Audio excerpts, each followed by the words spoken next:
Hello everyone, I will be starting this video by asking you to pause it and copy down these two columns. So number of sides and sum of interior angles. I'll explain them a little bit more as we go on. So let's pause this and write those down.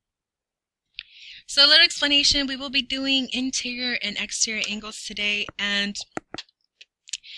these will be for regular polygons, and all a regular polygon is a shape in which all sides are equal and all angles are equal.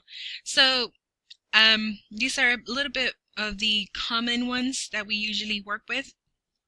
And the number of sides, of course, a triangle, 3 sides, quadrilateral, 4, pentagon, 5, so on and so forth. And then this column is the sum of interior angles. We've done that before with triangles mostly. We said if we add up these 3 angles, they do all equal 180 degrees. So that's going to be the sum of all of these angles for each individual polygon. And next we will be looking at our formula for any other shape. So I've already filled these two out. So we have, first of all, the sum of interior angles, aka more than one. So we're going to say n represents the number of sides of a polygon. So here, this n right here does stand for number of sides.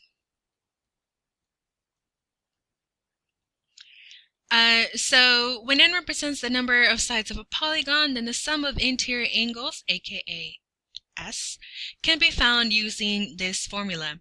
And it's pretty easy. We will say S is equal to n minus 2 times 180.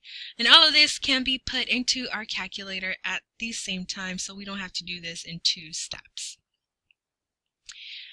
This bottom formula is a little bit different, and that is because, while this was angles, aka more than one, this is just angle. This is just for one of these interior angles. So it says a regular polygon is one in which all sides are equal, therefore all angles are equal. So to find the measure of an interior angle in a regular polygon, all you have to do is say the sum of interior angles divided by the number of sides. Super easy. These two don't have a lot of thought going behind it, so let's go ahead and use these two formulas in our problems. For example, in number 1, it does say find the sum of interior angles. So this is the sum, interior angles, more than one, of a 15gon. Oops, give me one sec. Of a 15gon. So usually if it has more than 10 sides, we call that polygon an n-gon. And of course n is the number of sides, so in this case n will be equal to 15 because it is a 15gon. So if we look at our equation, it does say S is equal to n minus 2 multiplied by 180. So here we can say S is equal to 15 minus 2 multiplied by 180. So we can actually pull up our calculator. Let's clear it from our last problem. So we can do all of that at the calculator at once. So we would say 15 minus 2, close parentheses, and then multiply it by 180 degrees. And our answer is 2340.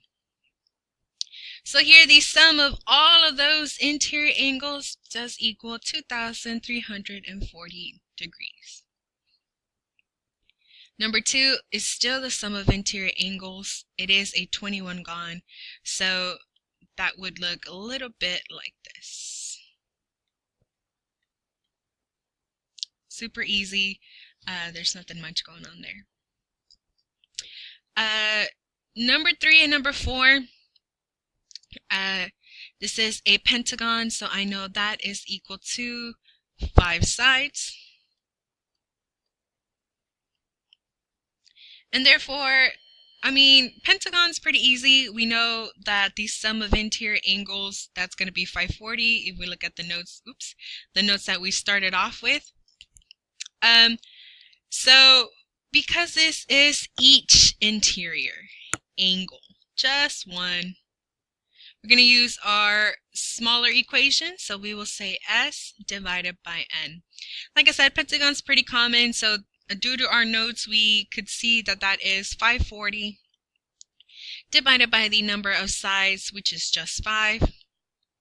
We take our calculator, 540 divided by 5, and each interior angle, just kidding. Why did I do times 5? I meant 540 divided by 5. Don't make that mistake.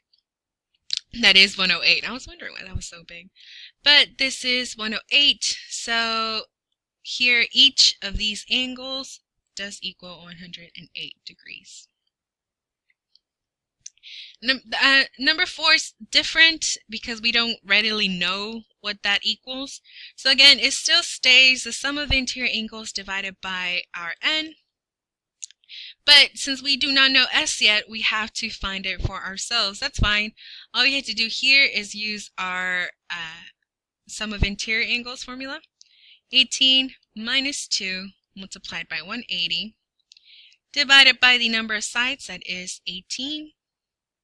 And so when we do that in our calculator, we should get 160 degrees. Pretty simple. Not much to do there. So if you don't know this interior angles, you do have to find it. But if it's one of those readily easy ones, then you can just go ahead and you have these memorized, and you just go ahead and do that S. But I will be continuing our exterior angles in another video. So if you have any questions, just let me know. Come during B lunch, and we'll move on to our next couple problems.